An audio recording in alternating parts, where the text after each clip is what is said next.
잠깐 기도할까요? 소리가 좀 울리는 것 같네요.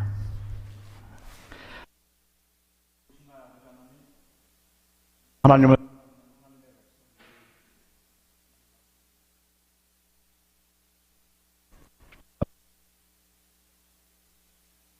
서 성도들이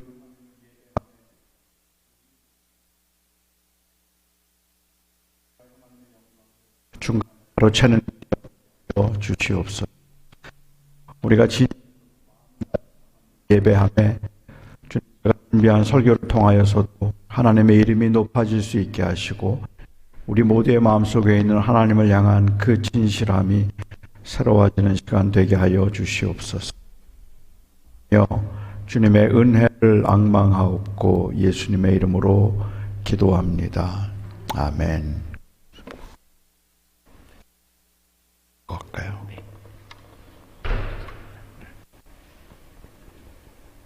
이걸 끌까요? 네. 됐어요.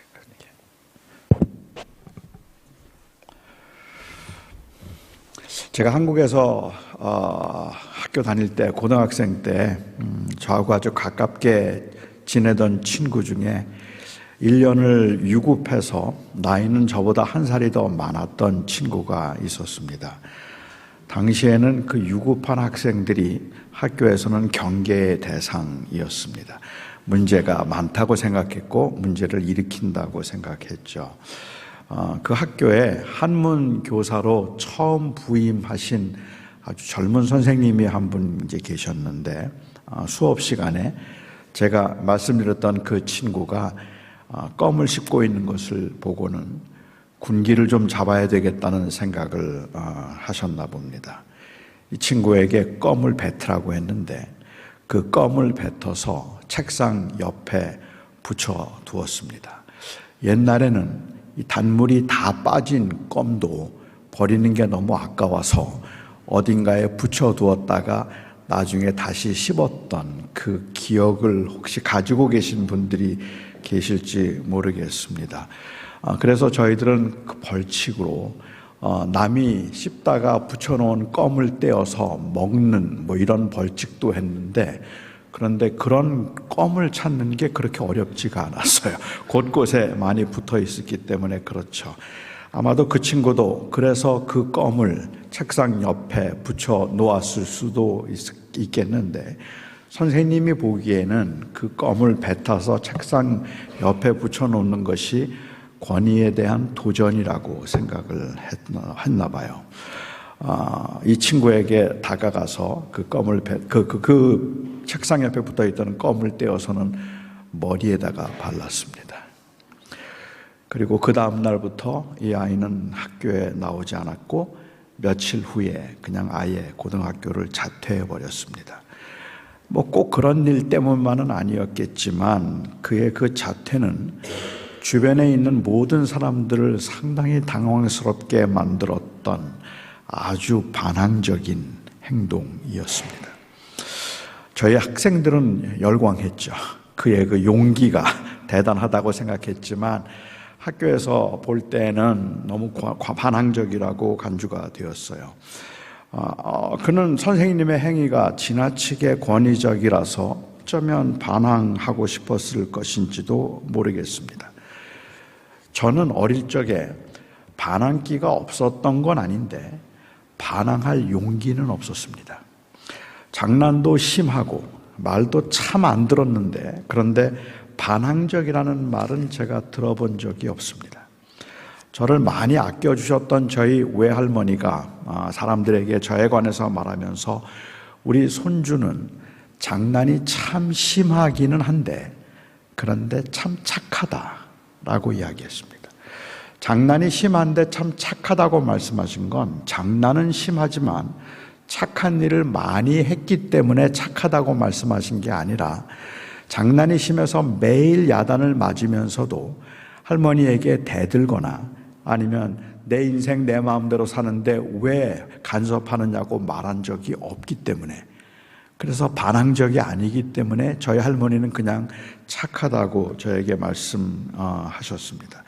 매일 야단을 맞고 지긋지긋하게 정말 말도 안 듣고 그리고 매일 혼났지만 내 인생 내 마음대로 살겠다는 그러한 자세를 보이기보다는 그냥 매일 잘못했다 그러고 또 그 짓하고 또 잘못했다 그러고 또 그 짓하는 제가 나쁜 짓을 그 장난을 계속 치고 있긴 하지만 말을 안 들었는데도 할머님이 보실 때는 그냥 착했어요. 반항하지 않으니까. 제가 반항적이라는 말을 처음 들었던 것은 미국에 와서였습니다. 당시에 제가 살고 있던 곳이 볼티모어라고 하는 곳이었는데 그 볼티모어 메릴랜드에서는 해마다 광복절이 되면 이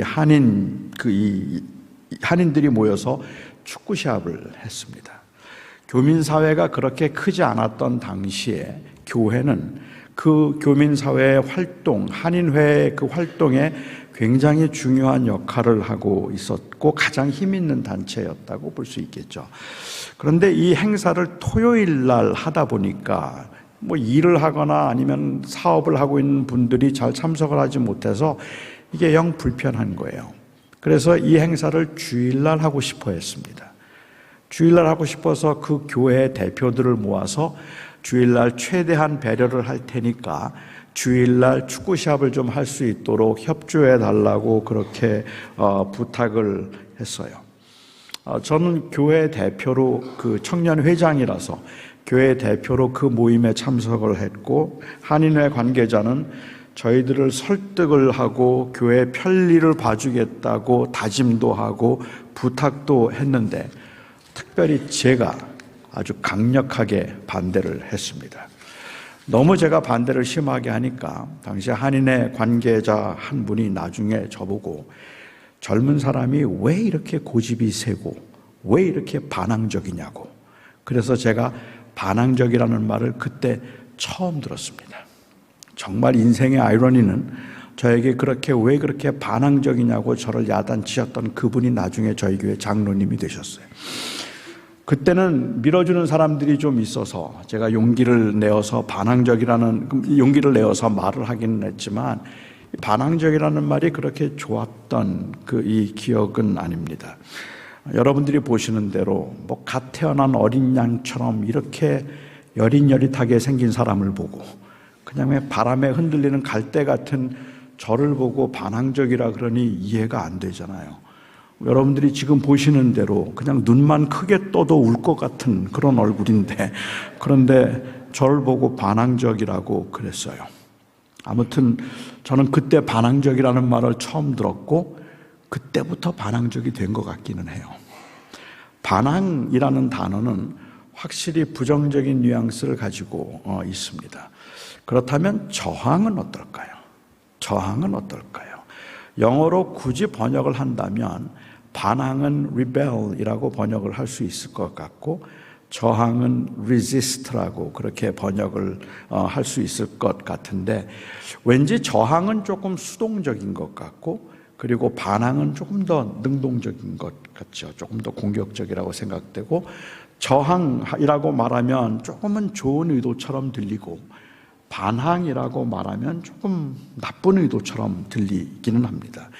이 네이버 국어사전에 정의한 바에 의하면 이 저항이란 이 국어사전에 나오는 반항은 다른 사람이나 대상에 대하여 대들거나 아니면 반대하다라는 뜻이고 저항은 어떤 힘이나 혹은 조건에 굽히지 아니하고 거역하여 버티다라는 그러한 의미입니다. 뭐 약간의 차이가 있기는 하지만 사전적 정의로 볼 때는 저항과 반항은 크게 다르지 않다고 말할 수 있을 것 같아요. 저는 오늘 제가 설교를 하면서 이 반항과 저항을 좀 호환해서 사용해 보려고 합니다.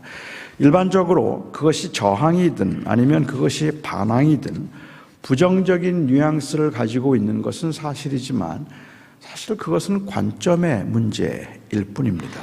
다시 말하면 순종과 반항은 어떤 특정한 행위에 의해서 결정되는 것이 아니라 누구의 관점에서 보는가에 따라 달라진다는 말이죠. 선과 악이 대치되어 있는 우리 요즘과 같은 이러한 세상에서는 모든 사람은 다 순종적이면서 동시에 반항적입니다. 선에 순응하고 악에 저항하는 사람을 우리는 선한 사람이라고 부르고, 오히려 그 악에 순응하고 선에 저항하는 사람을 우리는 악한 사람이라고 부르죠.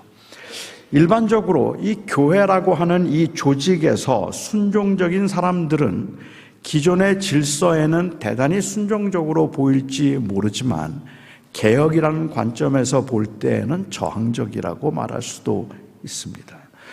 일본 정부의 그 입장에서는 신사참배가 위정자들의 권위에 대한 도전이고 반항이고 그리고 또한 저항이었겠지만, 당시 신사참배를 반대하던 사람들의 입장에서는 신사참배는 하나님에 대한 불순종이고 하나님의 권위에 대한 저항과 그리고 또한 반항으로 보였다고 볼 수 있겠죠. 요즘 한국에서 많이 문제가 되기도 하고, 아니면 또 문제가 이제 지나가서 별로 큰 문제가 되지도 않는 이 한국 교회 세습 문제, 교회마다 좀 복잡하기는 한 것 같아요. 세습에 관해서 저 할 말이 많기는 하지만, 제가 오늘 설교를 하려는 그 주제에서 볼 때 세습에 반대해서 그 기도회를 하고, 그리고 또한 그 사람들을 주동해서 세습을 그 반대하고 있는 집회를 하는 사람들은 교회의 기존 질서나 기존 권위에는 저항적이고 반항적인 사람처럼 보여도, 그와 같은 세습을 이 세속적인 가치관과의 타협이고 야합이라고 보는 사람들의 관점에서 볼 때는 한국 기독교를 욕되게 하는 것이고 하나님의 뜻에 반항하고 있는 것으로 볼 수도 있습니다. 자기의 아들이 의과대학에 갔으면 좋겠다고 생각하는 부모의 입장에서는 연예인이 되고 싶은 재능과 그리고 또한 그 소원이 있어서 악기만 가지고 노는 그 아들이 반항적으로 보이겠죠. 그렇게 보일 수 있겠지만, 그것을 반항으로 보는 이유는 힘의 축이 부모에게 있기 때문일 뿐입니다.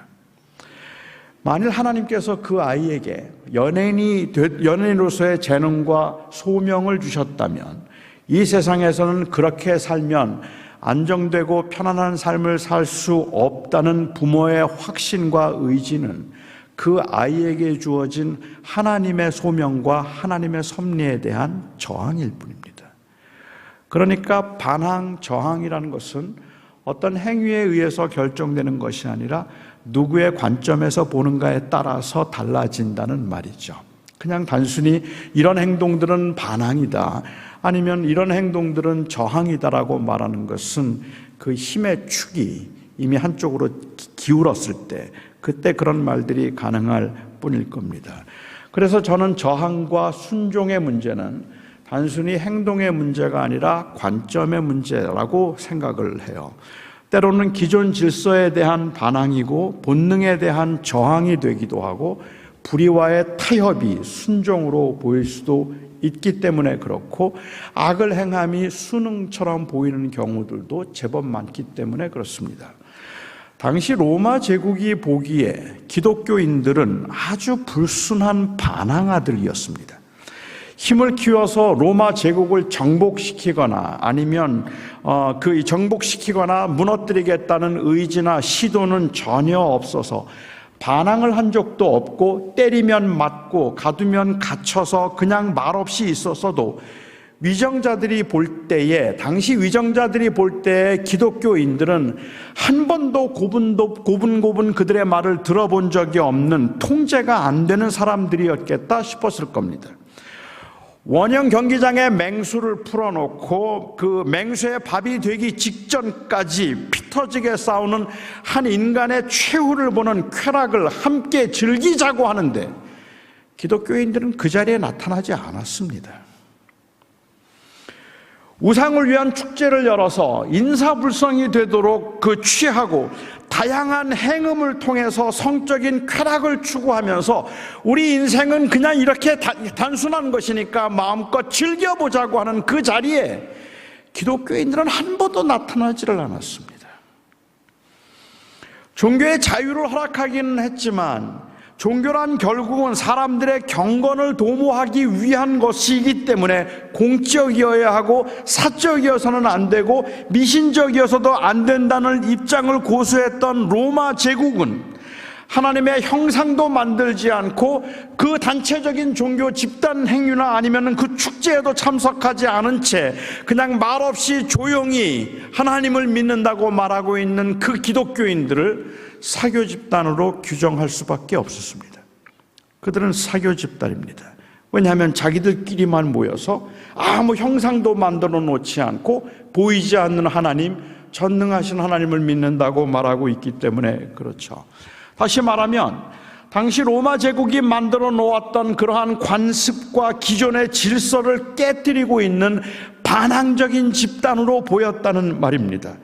가장 반란을 도모한 적도 없었어요. 그렇다고 해서 여론몰이를 한 적도 없었고 반대해서 데모를 한 적도 없었지만 그냥 때리면 맞았고 가두면 갇혀 있었고 아무 말도 없이 그냥 자기들의 믿는 하나님을 묵묵히 섬기고 있는 것 같았지만 가장 위협적인 이 단체가 바로 기독교인이었을 거라는 말입니다. 비록 폭력적이지는 않았어도 그리스도인들은 그 어떤 사람들보다 자기들이 믿는 그 믿음에 확신이 있었던 사람들이고 분명한 소신을 가지고 있는 사람들이라서 어떤 한 지점에만 이르면 결코 타협을 불허하는 사람들이었기 때문입니다.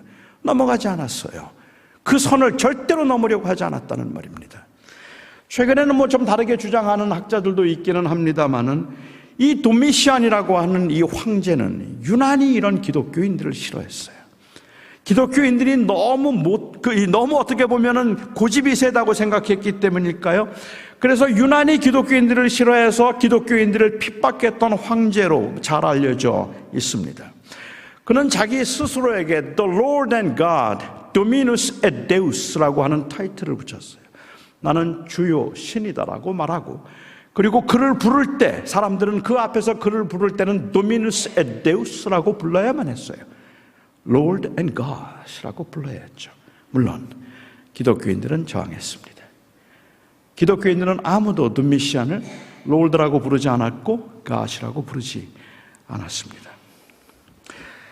터툴리안이라고 하는 당시 그 교부의 기록에 의하면 그때 이 도미시안 황제가 자기에게 그런 타이틀을 주고 자기를 그렇게 부르라고 명했을 때 거기에 거부했던 사람 중에 한 명이 바로 사도 요한이었는데, 사도 요한은 그 거부에 이 요구에 응하지 않음으로 인하여서 그는 처음에는 끓는 기름 가마 속에 집어 던졌다고 터툴리안이라고 하는 교부는 이야기를 합니다. 그런데 거기에서 죽지 않았어요.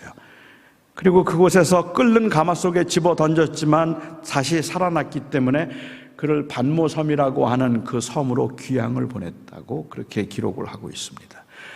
잔인한 황제 때문에 수많은 사람들이 시련을 당하고 죽임을 당하고 그리고 순교를 당하고 있는 처참한 상황에서 반모섬에 갇혀있던 요한은 환상을 보았습니다. 하나님께로부터 하나님의 계시를 받은 거죠.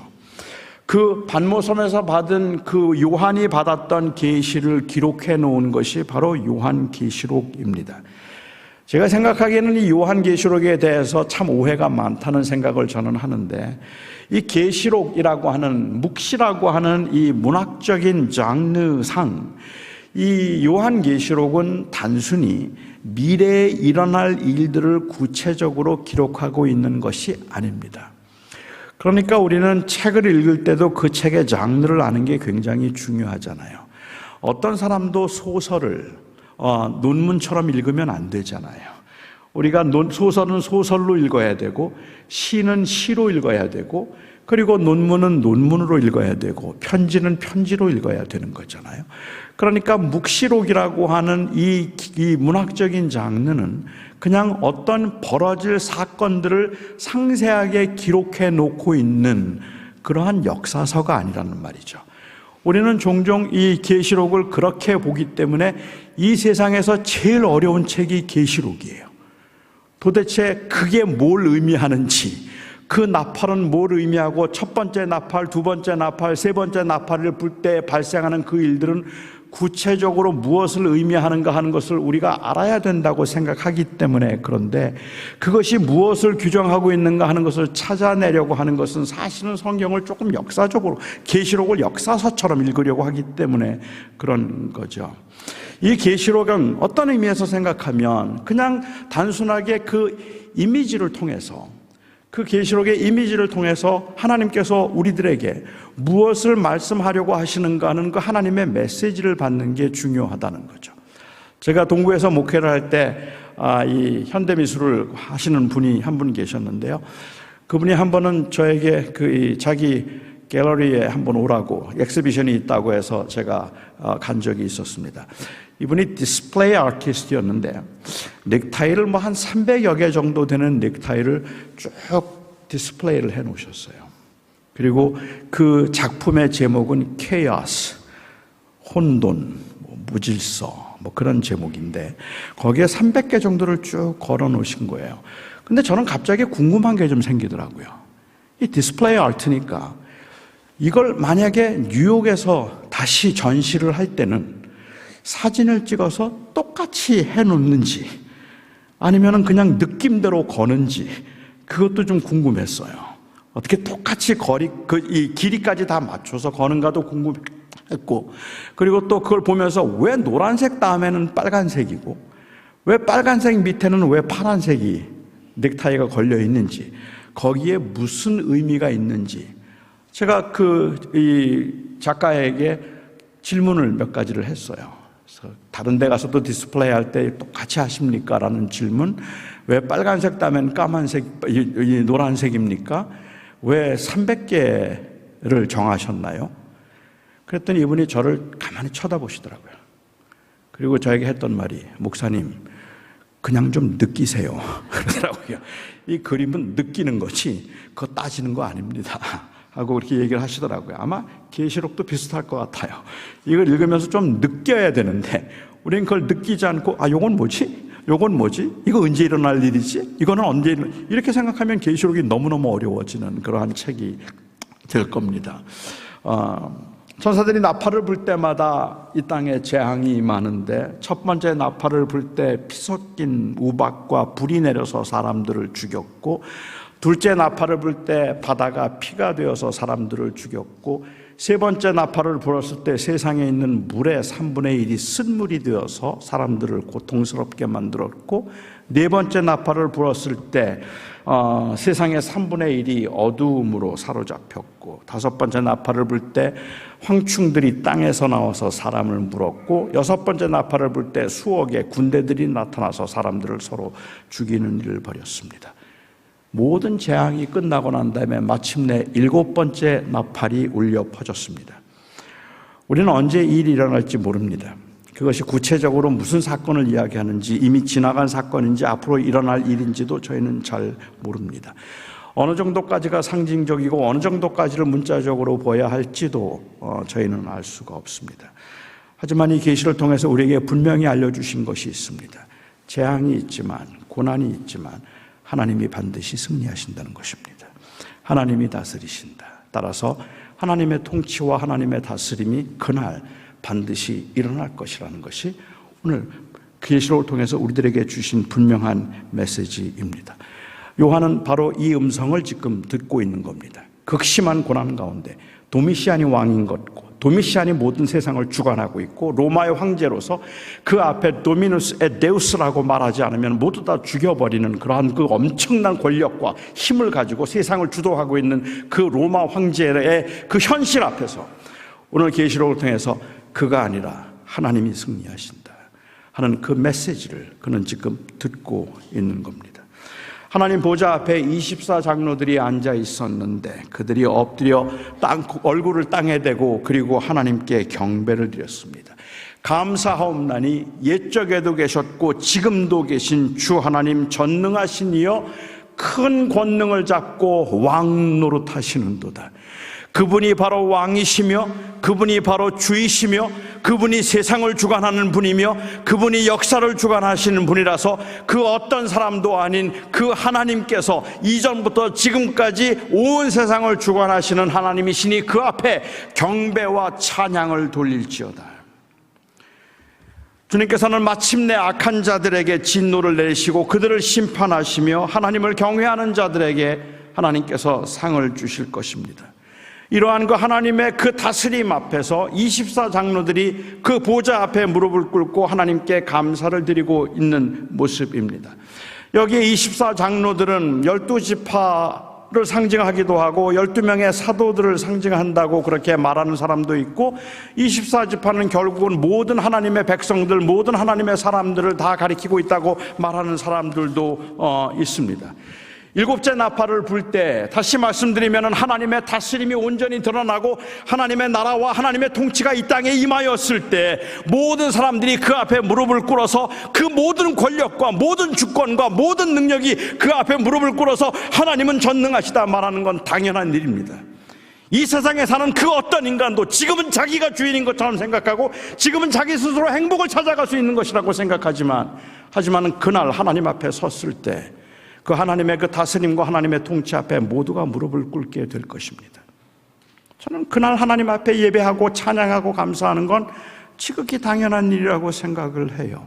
그건 어쩌면 너무 당연해서 그렇게 큰 감동이 없습니다. 천지를 다스리시는 하나님의 그 능력이 나타났고 그 앞에 무릎을 꿇었는데 어찌 감사하지 않을 수 있겠어요? 제가 오늘 생각해 보고 싶은 것은 24장로들이 하나님 앞에 경배와 찬양을 드리며 감사하고 있는 모습이 아니라 그 환상을 보고 있는 요한입니다. 요한도 감사할 수 있었을까요? 요한도 진심으로 그 24장로들의 그 감사에 동참할 수 있었을까요? 그 모습이 요한에게는 어떻게 보였을까요? 지금 요한의 모습은 어떻습니까? 옛적에도 계셨고 지금도 계신 전능하신 주 하나님, 그 전능하신 분이 온 세상과 만물을 다스리는 주인이 되시는데 세상이 왜 이렇습니까? 하나님이 역사를 주관하신다고 하는데, 하나님이 내 인생의 주인이라고 하는데 내 인생은 왜 이렇게 버겁습니까? 왜 이렇게 힘듭니까? 왜 되는 게 없습니까?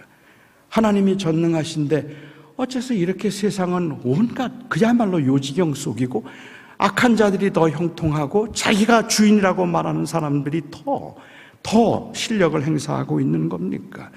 어떻게 하나님을 믿는 사람들이 그런 수모와 그런 죽임을 당할 수가 있고, 어떻게 하나님을 대적하는 황제가 그렇게 기세등등해서 온갖 포악을 다 떨 수 있는가 말입니다.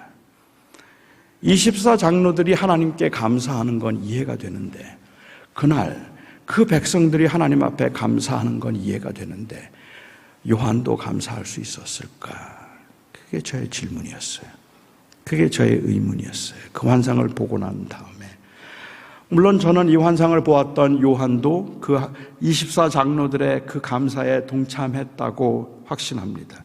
그의 현실은 열악했지만 그는 감사했습니다. 요한이 감사했던 것은 그가 단순히 환상을 볼 수 있었다는 사실 때문이거나 아니면 먼 미래에 하나님은 그렇게 승리하실 것이라는 것을 알기 때문에 앞당겨서 감사하는 것이 아니었습니다. 옛적에도 계셨고 지금도 계신 하나님, 옛적에도 그들을 다스리셨고 지금도 그들을 다스리시는 하나님, 그 하나님이 내 하나님이라는 사실로 인한 감사입니다. 그런 의미에서 저는 요한이 그 자리에서 만일 감사할 수 있었다면 이 감사는 저항적 감사다, 이 감사는 반항적 감사다라고 볼 수 있을 것 같아요. 자기를 반모섬에 가둔 사람은 도미시안입니다. 기독교인들을 핍박하고 그리고 괴롭히는 사람이 이 도미시안이지만, 그리고 마치 모든 권력을 쥐고 있는 것 같은 사람이 도미시안이지만 그에게 감사하지도 않고 그에게 오히려 그 하나님 앞에 이런 어렵고 열악한 환경에서 불평이나 원망을 하지 않고 도미시안에게 구걸하지 않고 오히려 하나님께 감사하고 있는 것은, 그것은 바로 도미시안에 대한 저항입니다. 어쩌면 우리는 우리의 환경 중에는 별로 감사할 게 없는 분들이 이 자리에도 많이 계실지 모르겠다고 생각합니다.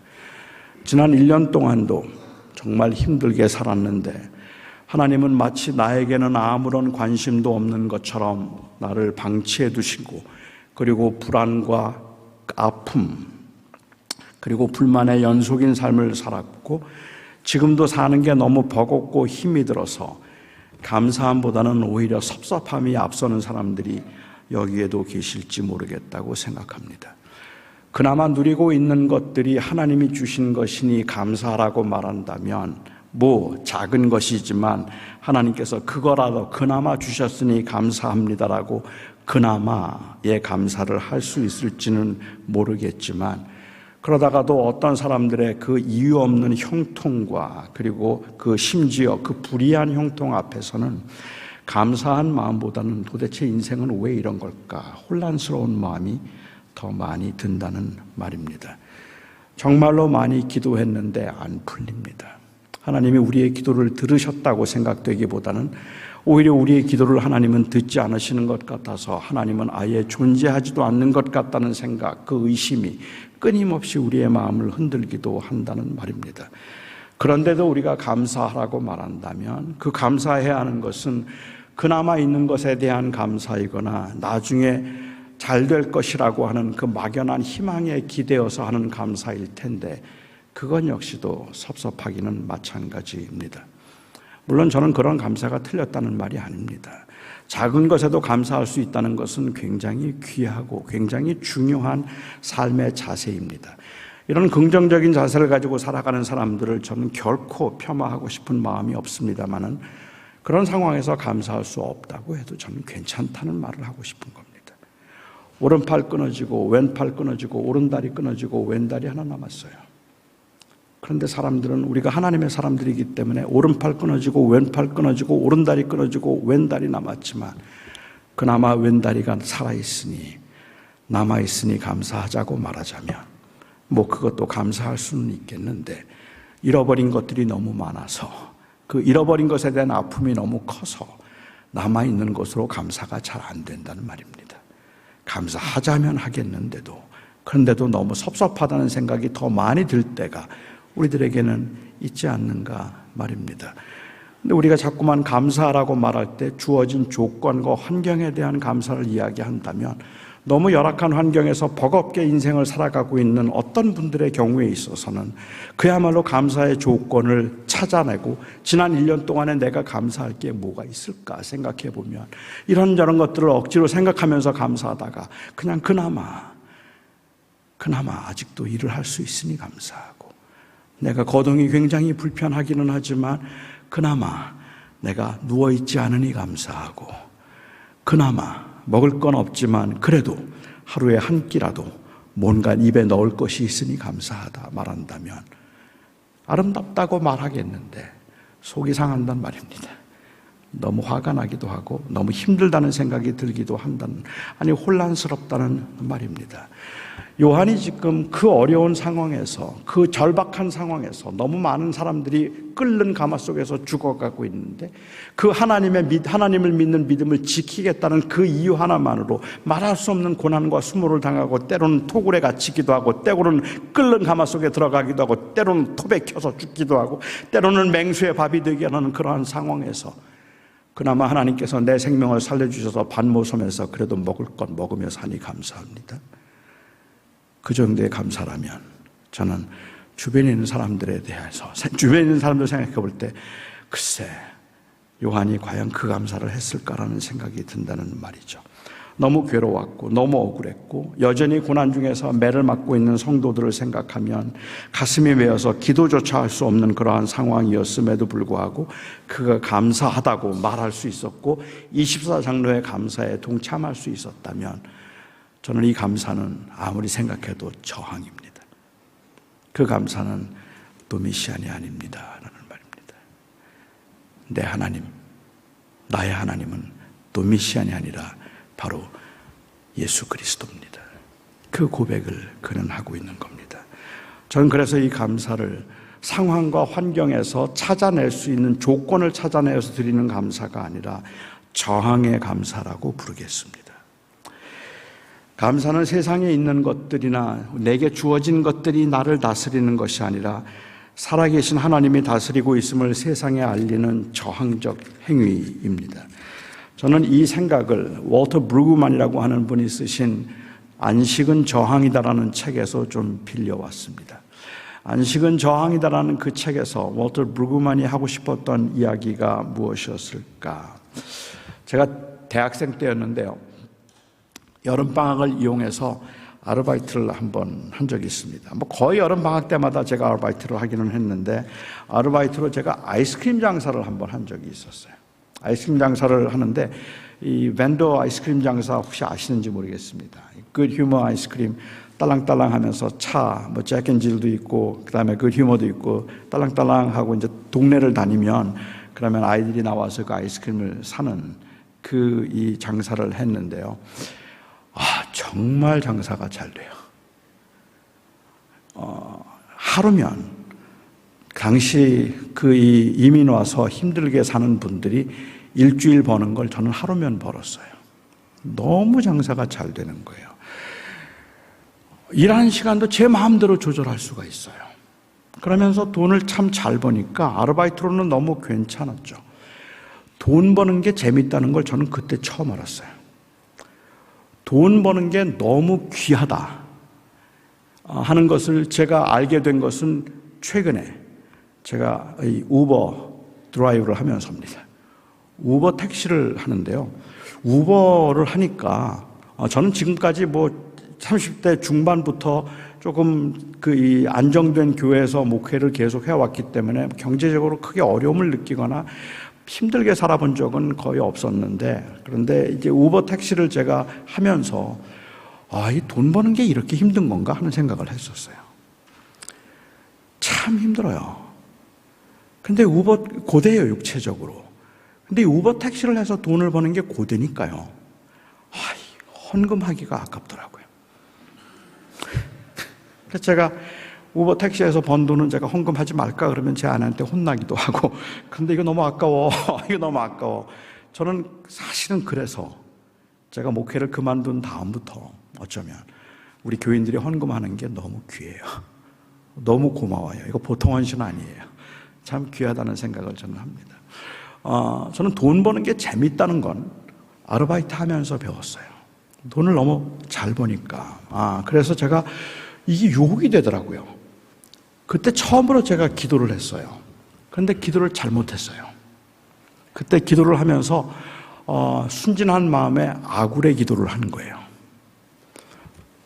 저로 하여금 너무 가난케도 마시고 너무 부하게도 마소서. 제가 너무 가난하면 도적질할까 두렵고 제가 너무 부하면 하나님을 모른다 할까 두렵습니다. 나로 하여금 너무 가난하게도 마시고 부하게도 마시옵소서. 제가 이 돈 잘 벌지만 여기에 연연하지 말게 하소서. 그런 기도겠죠. 지금까지도 하나님은 제 기도를 잘 안 들어주시는데 그 기도는 정확하게 들으세요. 내가 왜 그때 그 기도를 했을까? 그 기도를 정확하게 들으셔서 권총강도 2번 만나고 그 다음에 도둑 한 3번 맞고, 그래서 2개월 반 동안 열심히 돈을 벌고 열심히 일을 했는데 근데 딱 30불 남더라고요. 가난하게도 하지 아니하시고 부하게도 하지 아니하시는 이 정확하신 하나님, 내가 그 기도를 하지 말았어야 되는데 하는 생각이 들 만큼 아쉬운 그 기도였죠. 근데 그때가 장사가 제일 잘 되는 때가 언젠가 하면 수요일 저녁하고 주일날이에요. 그러니까 저는 수요일 저녁이 되면 자꾸 나가고 싶은 거예요. 장사하러 가고 싶은 생각이 들고, 주일날만 되면 빨리 예배 마치고 빨리 나가서 아이스크림 팔아야 되는데 그렇게 아이스크림 팔면 정말 돈을 잘 버는데 하는 생각이 드니까 한 번도 그런 적이 없었는데 돈을 잘 벌면서부터 자꾸만 유혹이 생기더라고요. 자꾸 가고 싶고. 근데 그것을 참고 제가 주일날 교회에서 해야 되는 그 일들을 다 하고 있는 그 모습이 아마도 월터 브루그만이 말하고 싶었던 안식은 저항이다라는 그러한 의미였던 것 같아요. 그러니까 안식이 저항이라는 말은 내가 그것들을 의지하지 아니하고 나는 하나님을 의지하겠다는 일종의 신앙적, 저항적 행위였다고 그렇게 말을 하는 거죠. 세상에 소망을 두고 살지 않겠다는 고백이기도 하고, 영원한 나라에 소망을 두고 사명으로 세상을 살아가는 나그네라는 그 고백이 저는 이 주일을 구별하는 안식이 있다고 생각합니다.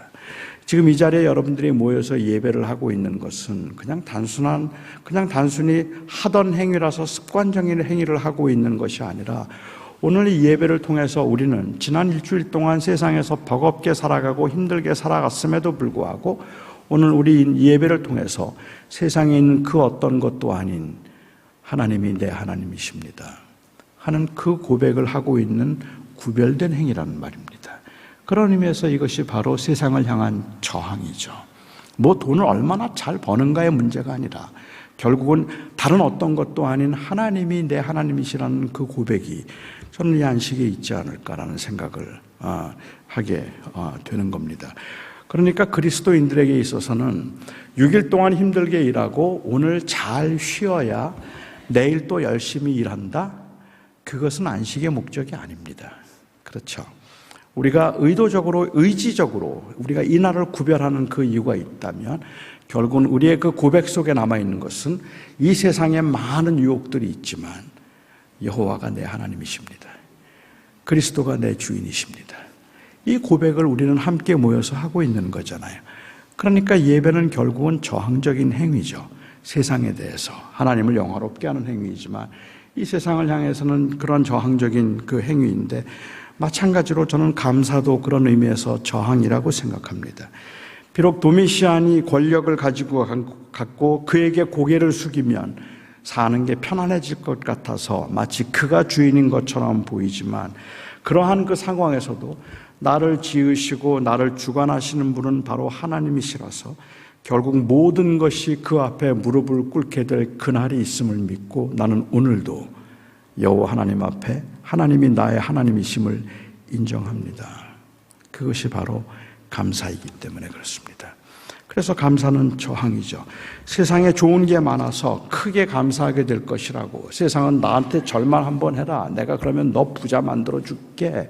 너 나한테 절만 한번 해. 그러면 내가 네 인생을 아주 완전히 대박나게 해줄게라고 말하고 하나님 대충 섬기고 그냥 세상으로 넘어오라고 말할 때 이 세상을 섬기지 않겠다고 부족한 중에도 하나님 앞에 머리를 숙이고 예배하는 이 모습이 그리고 하나님께 감사하는 그 모습이 바로 믿음의 선조들의 모습이었고 우리들의 신앙 고백이라는 말입니다.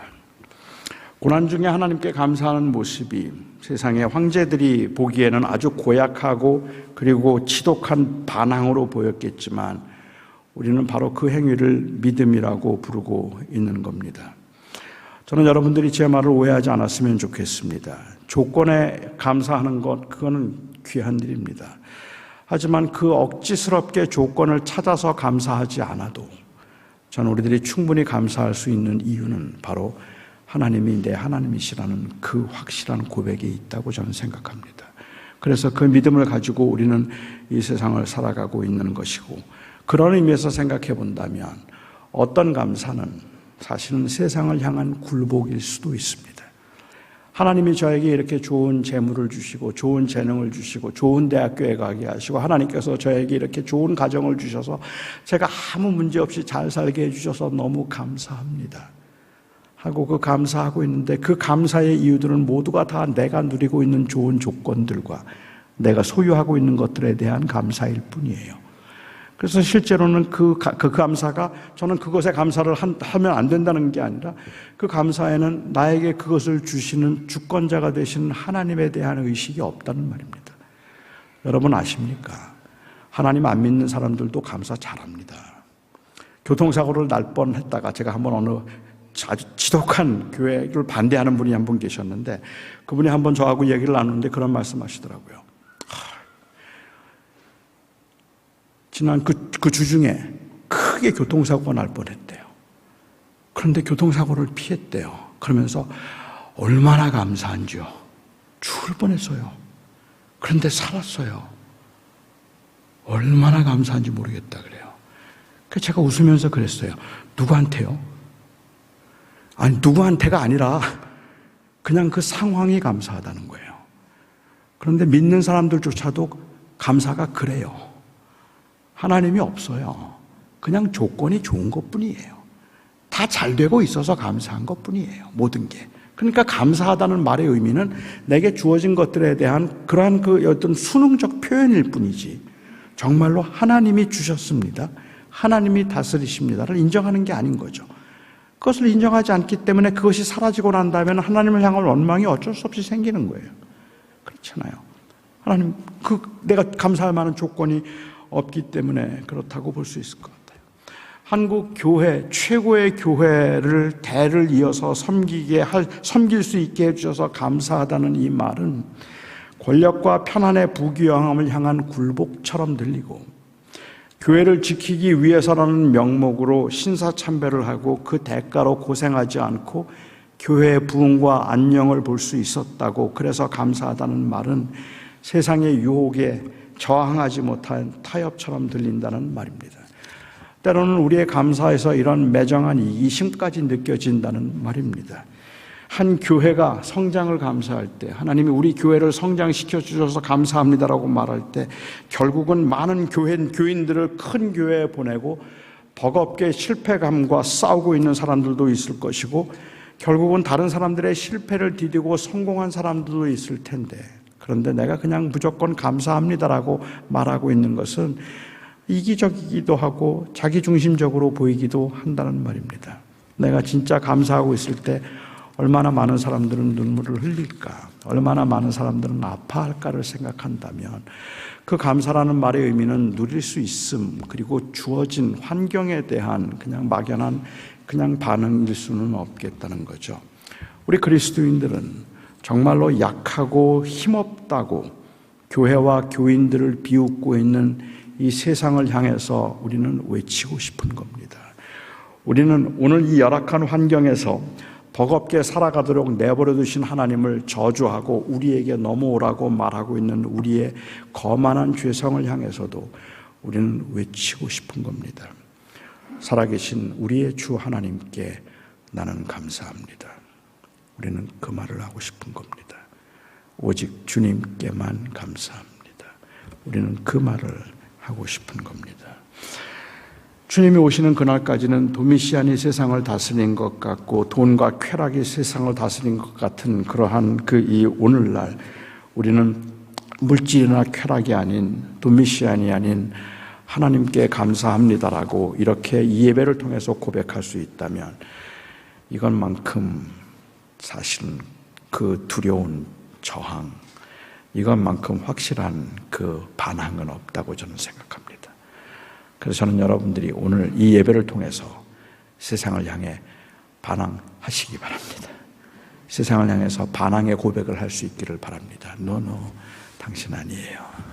아니요, 그가 아니에요. 내 하나님이에요. 그게 이 예배여야 합니다. 기도하겠습니다.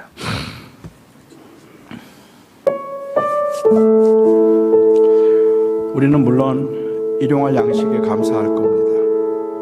우리는 버거운 환경에도 감사할 겁니다. 우리는 환난과 핍박에도 감사할 것이고 안정된 사업과 그리고 건강한 우리 자녀들을 위해서도 감사할 것입니다. 하지만 우리가 감사하는 이유는 단순히 그것들이 좋아서가 아니라 그것들을 하나님이 주셨기 때문입니다. 하나님이 내 삶의 주인이심을 우리가 알고 고백했기에 우리는 오늘도 아무것도 없는데 감사하고 일이 잘 안 풀리는데 감사합니다. 저는 오늘 여러분들이 저와 함께 같이 하나님 앞에 감사의 기도를 할 수 있기를 바랍니다. 여러분들이 하나님 앞에 감사의 기도를 할 때 그냥 억지스럽게 하나님, 그래도 그나마 내가 여기에 이렇게 살고 있어서 감사합니다. 좋아요. 그럴 수 있습니다. 그런데 여러분들의 마음속에 혹시 그런 감사가 나오지 않는 분들이 계시다면 하나님 너무 억울해요. 너무 힘들어요. 너무 화가 나요. 도대체 뭘 감사하라는 건지 저 정말 모르겠어요. 혹시 그런 분이, 그렇게 고되게 인생을 사신 분이 계시더라면 저는 그분들에게도 감히 오늘 우리 감사합시다. 이 예배가 감사의 예배가 되게 합시다라고 말하고 싶어요. 왜냐하면 감사는 이 세상이 뭐라고 말하든지, 세상에 있는 그 어떤 것도 아닌 예수 그리스도가 내 주님이십니다라는 그 고백이기 때문에 그렇습니다. 사랑하는 성도 여러분, 오늘 이 예배는 그런 의미에서 저항입니다. 그렇죠. 그런 의미에서 저항입니다. 우리가 하나님 앞에 하나님을 온전히 예배함으로 세상을 향해서 우리가 한번 외칠 수 있으면 좋겠어요. 당신들 아닙니다. 당신들 아닙니다. 그리스도입니다. 도메시안이 아닙니다. 예수입니다. 나는 그 고백을 붙들고 살아갈 것입니다. 우리 함께 한 목소리로 기도할 때 오늘도 여러분들이 하나님 앞에 마음을 모아서 제가 드린 말씀을 생각하면서 마음을 모아서 주님 앞에 진심으로 감사할 수 있기를 바랍니다. 마음을 열어서 하나님 앞에 그냥 억지나 형식이 아니라 주님 진심으로 감사합니다. 주님이 내 하나님이십니다. 그 고백을 마음을 열어 기도할 때 그리고 그 고백할 때 성령께서 여러분들의 마음을 만져주시고 그리고 성령께서 여러분들의 마음에 큰 위로를 주시기를 기도합니다. 우리 같이 한 목소리로 하나님 앞에 믿음의 고백을 드리도록 하겠습니다. 우리 함께 기도합니다.